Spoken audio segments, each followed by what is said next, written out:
ఒకసారి మా వీడియోస్ కూడా చూడొచ్చు కదండి. మేమైతే మా గీతలకు మేత కొయ్యాలి. మాకు చేను దగ్గర కాబట్టి మేము ఇలాగ వేసుకున్నామండి. వాటర్ కూడా పెట్టుకుంటాము. ఇదే మేత కొయ్యాలి.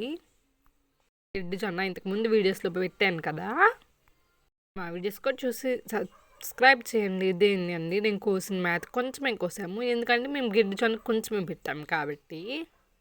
ఆ తర్వాత ఇది చూడండి, మా మేకలు కొన్న తాళ్ళు మా గేదెలు వచ్చేలోపు మేమైతే ఇప్పుకోవాలి. తాళ్ళన్నీ ఇప్పేసి ఒక దిక్కడ ఇస్తే కట్టేసుకోవడానికి వీలుగా ఉండిద్ది. చెప్పాను కదా మేత కొంచెమే కోసానని, దానికి బదులు కొంచెం ఎండు మేత కూడా కలిపి వేస్తామండి మేమైతే. ఈ రోజుల్లో అయితే చాలా మందికి పనులు ఇలాగే ఉంటాయండి. అంటే పర్టికులర్గా ఎవరికైతే గేదెలు ఉంటాయో వాళ్ళకి ఇదే మా దాంతో చూపించి చాలా రోజులు అయిపోయింది కదా మీకు, వేసినప్పుడైతే చూపించాను. మళ్ళీ ఇదిగోండి ఇప్పుడు చూపిస్తున్నాను. మా గేదెలు అయితే వచ్చేసినాయి, మేము ఇంకా వాటిని కట్టేసుకోవాలి.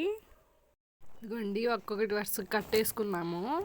అయితే ఎక్కువ గేదెలు ఏం లేవులేండి, కాబట్టి మాకు కొంచెం తొందరగా అయింది. కొంతమందికి ఇంకా ఎక్కువ ఉండి కట్టేసుకోవడం అయితే చాలా లేట్ అయింది.